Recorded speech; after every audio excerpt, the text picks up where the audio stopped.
And in this country, we have a really weird attitude towards mental health. We have a really weird attitude towards the idea that you should look after your mental health.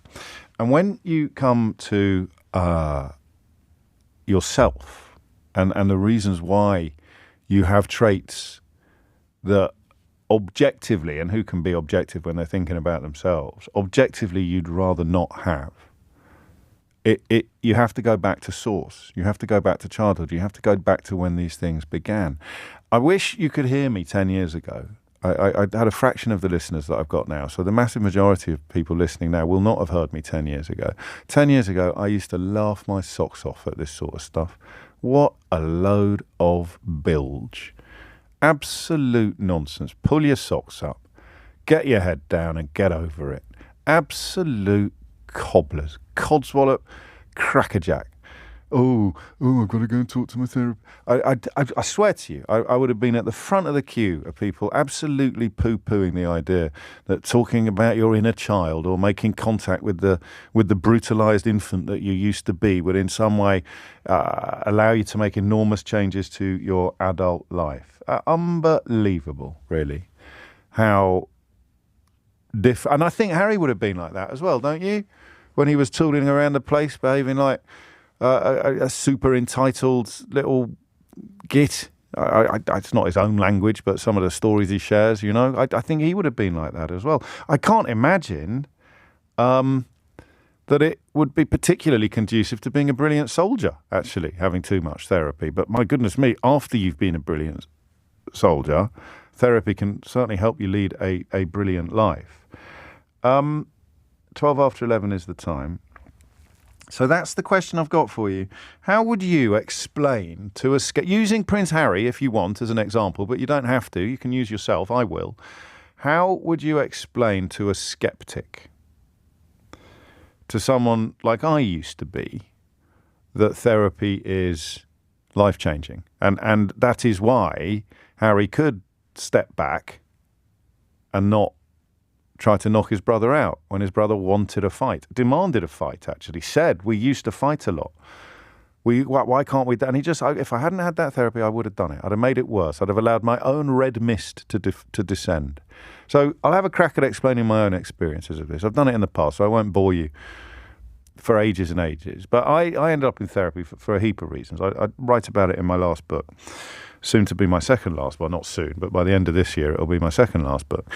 And I couldn't believe it. So I went to therapy, more in hope than expectation. And the therapist said to me, if this works and if we decide to work together, then at some point in the near future, I will ask you to talk to, let's say, 10-year-old you. We sort of trace back some of the reasons why you are how you are. We'll trace it back to when you were 10, say, or 11 or 12. And I'll ask you. I thought she was bonkers. I remember sitting there trying not to laugh. Literally trying not to laugh. I said, sorry, we're going to do what? And she said, what we'll probably use that cushion over there.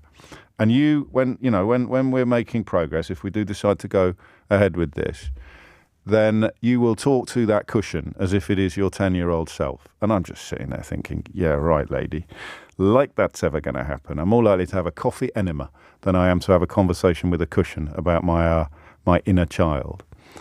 And then we had a crack at it. Then we had a go at therapy. And within 2 sessions, it happened.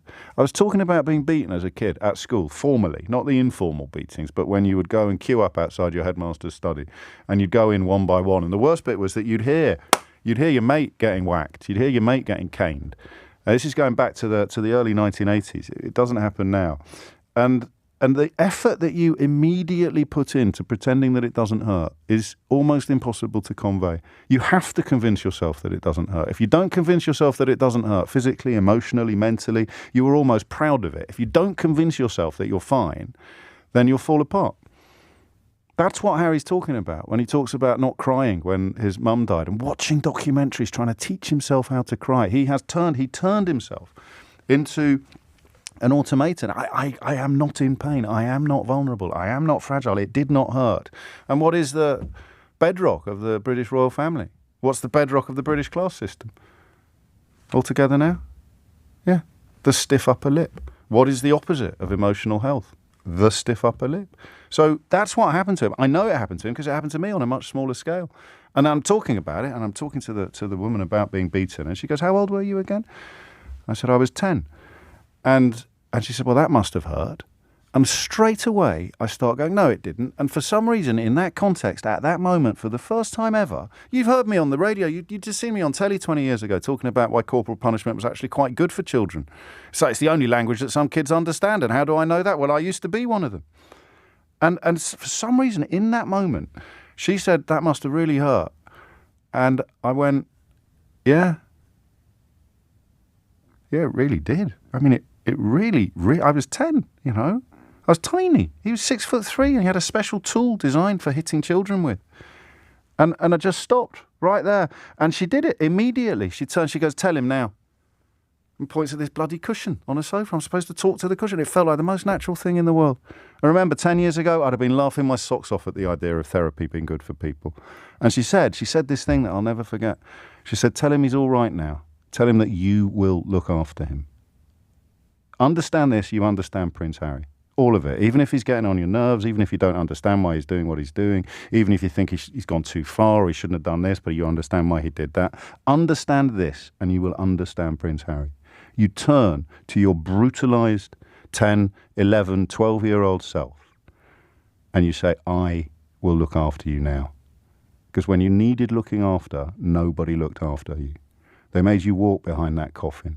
They made you pretend that you were okay. They made you strap on that stiff upper lip every day of your life.